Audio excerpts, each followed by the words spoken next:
महाराज दशरथ के जन्म की अद्भुत अलौकिक कथा। महाराज दशरथ का जन्म एक बहुत ही अद्भुत घटना है। राजा दशरथ की कहानी बहुत ही रोचक है। धर्म ग्रंथों के आधार पर कहा जाता है कि राजा दशरथ पूर्व जन्म में स्वयंभू मनु थे तथा इनकी पत्नी का नाम शत्रुपा था। इन दोनों से ही संसार की उत्पत्ति हुई है। इन्होंने भगवान विष्णु की घोर तपस्या की थी तथा दशरथ कौशल्या के रूप में भगवान विष्णु के माता पिता होने का वरदान प्राप्त किया था। महाराज दशरथ के जन्म की विचित्र कहानी है। बताया जाता है कि ब्रह्मा जी से मरीचि का प्रादुर्भाव हुआ था, जिनके पुत्र कश्यप जी थे। कश्यप जी के वंश में ही जन्म लिया इक्ष्वाकु ने, जिन्होंने अयोध्या नगरी को बसाकर उसे अपनी राजधानी बनाया था तथा उनके नाम पर इक्ष्वाकु कुल की स्थापना की थी। इसी कुल में जन्मे थे महान राजा भगीरथ, जिन्होंने अपनी तपस्या के बल पर गंगा माता को पृथ्वी पर आने के लिए कहा। इनके कुल में जन्मे महान राजा रघु, जिससे इस वंश को रघुवंश कहने लगे। इसी कुल में जन्म लिया राजा नभाग ने, जिनके पुत्र थे राजा अज, जो रघुवंश के 38वें राजा थे तथा दशरथ के पिता थे। दशरथ की माता का नाम इंदुमती था। पौराणिक धर्म ग्रंथों के आधार पर बताया जाता है कि एक बार राजा अज दोपहर की वंदना कर रहे थे। उस समय लंकापति रावण उनसे युद्ध करने के लिए आया और दूर से उनकी वंदना करना देख रहा था। राजा अज ने भगवान शिव की वंदना की और जल आगे अर्पित करने की जगह पीछे फेंक दिया। यह देखकर रावण को बड़ा आश्चर्य हुआ और वह युद्ध करने से पहले राजा अज के सामने पहुंचा तथा पूछने लगा कि हमेशा वंदना करने के पश्चात जल का अभिषेक आगे किया जाता है, ना कि पीछे। इसके पीछे क्या कारण है? राजा अज ने कहा, जब मैं आंखें बंद करके ध्यान मुद्रा में भगवान शिव की अर्चना कर रहा था, तभी मुझे यहाँ से 1 योजन दूर जंगल में एक गाय घास चरती हुई दिखी और मैंने देखा कि एक सिंह उस पर आक्रमण करने वाला है। तभी मैंने गाय की रक्षा के लिए जल का अभिषेक पीछे की तरफ किया। रावण को यह बात सुनकर बड़ा ही आश्चर्य हुआ। रावण 1 योजन दूर वहाँ गया और उसने देखा कि एक गाय हरी घास चर रही है, जबकि शेर के पेट में कई बाण लगे हैं। अब रावण को विश्वास हो गया कि जिस महापुरुष के जल से ही बाण बन जाते हैं और बिना किसी लक्ष्य साधन के लक्ष्य वेधन हो जाता है, ऐसे वीर पुरुष को जीतना बड़ा ही असंभव है और वह उनसे बिना युद्ध किए ही लंका लौट जाता है। एक बार राजा अज जंगल में भ्रमण करने के लिए गए थे तो उन्हें एक बहुत ही सुंदर सरोवर दिखाई दिया। उस सरोवर में एक कमल का फूल था जो अति सुंदर प्रतीत हो रहा था। उस कमल को प्राप्त करने के लिए राजा अज सरोवर में चले गए, किंतु यह क्या, राजा अज जितना भी उस कमल के पास जाते, वह कमल उनसे उतना ही दूर हो जाता और राजा अज उस कमल को नहीं पकड़ पाया। अंततः आकाशवाणी हुई कि हे राजन, आप निसंतान हैं, आप इस कमल के योग्य नहीं हैं। इस भविष्यवाणी ने राजा अज के हृदय में एक भयंकर घात किया था। राजा अज अपने महल में लौट आए और चिंताग्रस्त रहने लगे, क्योंकि उन्हें संतान नहीं थी, जबकि वह भगवान शिव के परम भक्त थे। भगवान शिव ने उनकी इस चिंता को ध्यान में लिया और उन्होंने धर्मराज को बुलाया और कहा, तुम किसी ब्राह्मण को अयोध्या नगरी पहुंचाओ, जिससे राजा अज को संतान की प्राप्ति के आसार हों।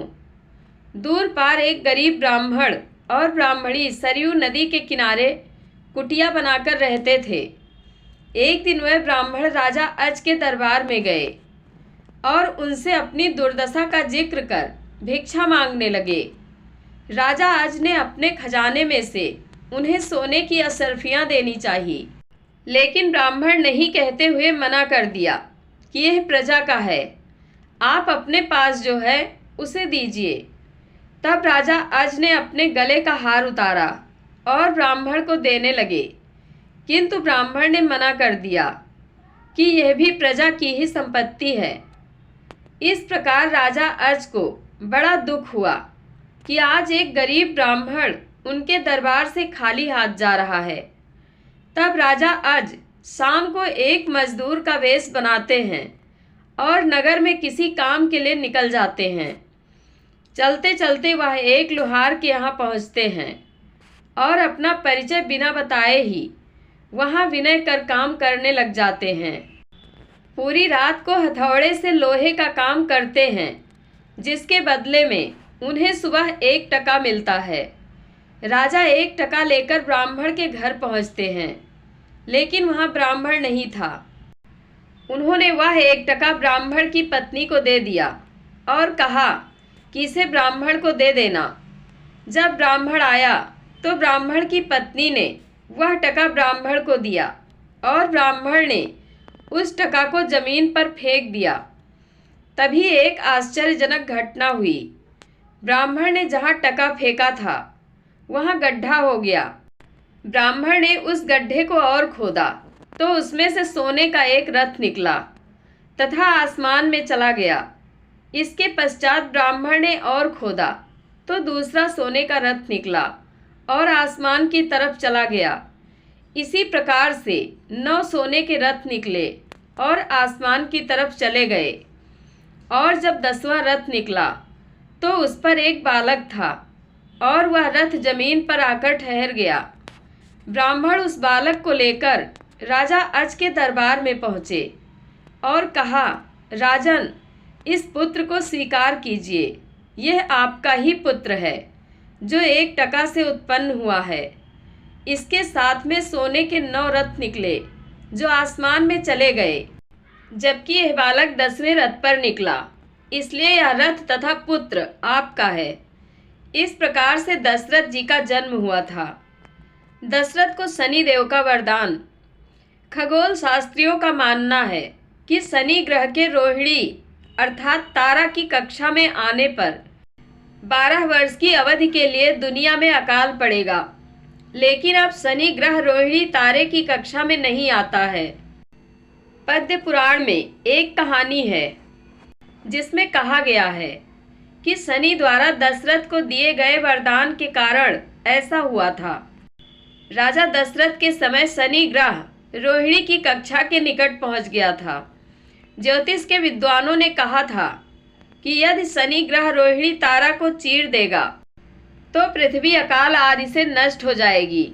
यह सुनकर राजा दशरथ ने अपना धनुष बाण लिया, रथ पर सवार हुए और आकाश की ओर चल पड़े। वह 1.25 लाख योजन चलकर रोहिणी के पिछले भाग में पहुँचे, जो सूर्य से परे है। स्वर्ण के वस्त्र और रत्न जड़ित मुकुट से सुसज्जित, बहुमूल्य रत्नों से सुसज्जित स्वर्ण के रथ पर बैठे हुए, ऊंची ध्वजा और हंस के रंग के घोड़ों से जुते हुए राजा दूसरे सूर्य के समान आकाश में चमक रहे थे।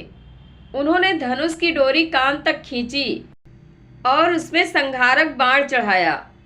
जब देवता और असुर संहारक बाण को देखकर भयभीत हो गए, शनि महाराज दशरथ के पास आए और उनके चरणों में गिरकर कहा कि वह राजा को कोई भी वरदान दे सकते हैं और उनसे विनाश का बाण वापस लेने का अनुरोध किया।